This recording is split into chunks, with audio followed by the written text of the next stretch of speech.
แฟนของใครมอเตอร์ไซค์ทำหล่นหน้ามนสวยสะดุดตาป่านชนนี้ถ้าไม่มีใครมาตามหา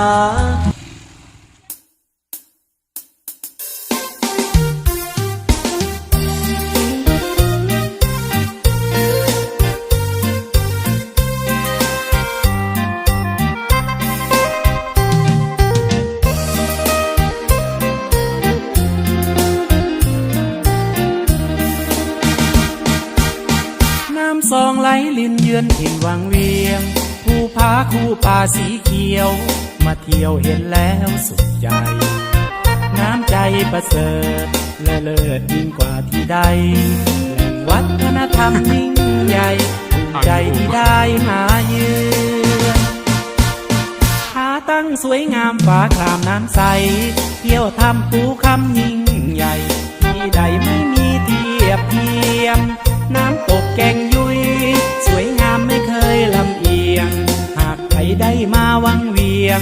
เอ็นเอียงหัวใจลุ่มหลงวังเวียงสวรรค์ยังไม่สูญหายภูผาล้อมกายเปรียบชายสบายชมยงสวยธรรมชาติทำจังอายลืมบ่ลงเสน่ห์วังเวียงยังคง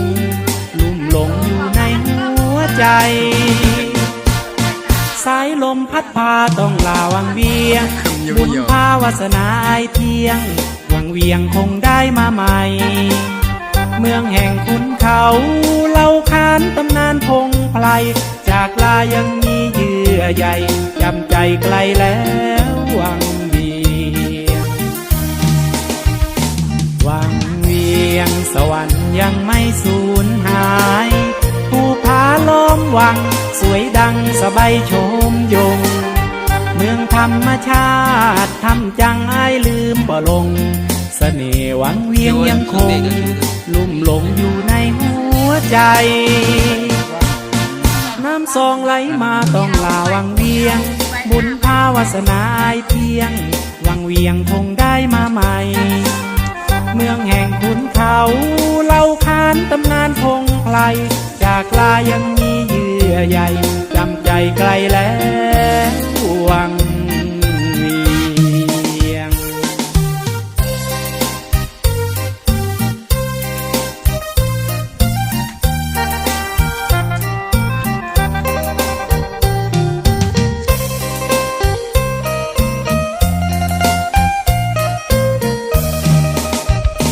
วังเวียงสวรรค์ยังไม่สูญหายภูผาล้อมกายเปรียบชายสบายชมยงสวยธรรมชาติทำจังอายลืมบ่ลงเสน่ห์วังเวียงยังคงลุ่มหลงอยู่ในหัวใจสายลมพัดพาต้องลาวังเวียง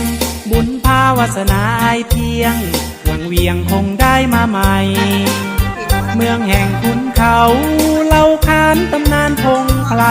จากลายังมีเยื่อใยจำใจไกลแล้ววังเวียง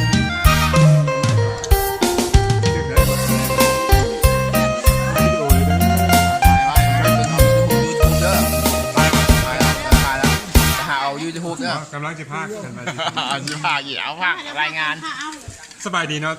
สบายดีตอนนี้เขาถือว่าไหวเชียงเม่งบอกโอ้ไหวอย่างเขาไหวที่น้องมายามอ้ายอ๋อไหวไปทางกันยามอ้ายนี่เขากำลังกินข้าวซุ้มแซมกันอยู่ทำจังบางเวียงเนาะอยู่ในห้านอาหารเลยแต่ว่าตอนนี้เขาจะมีเมนู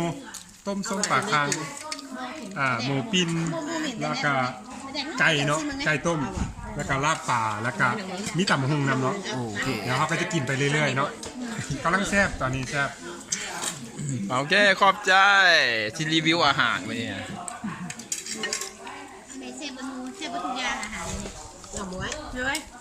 ซุปพากันแม่ซุป แซ่บบ่แซ่บบ่ แซ่บแซ่บแซ่บ อันนี้คือที่มันจะออกมันนำแล้วนะ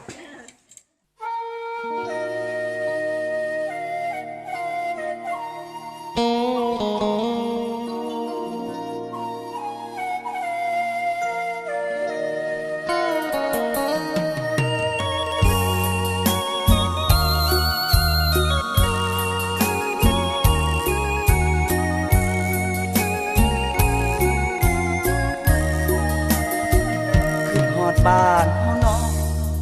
แม่นบ่ยามไกลจากมา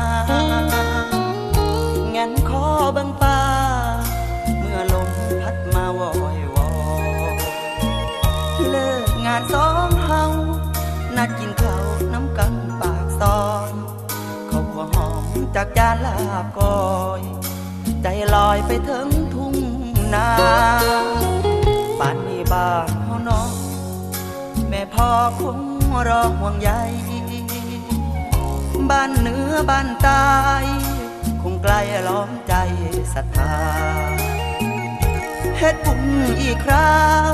เมื่อลมเจ้าเข้างามเต็มนาหอยยิ้มอิ่มทุกแววตาขึ้นมาอยากเมื่อบ้านเฮาอดเอาสาก่อนสาหาเงินก่อนได้พอคำวอน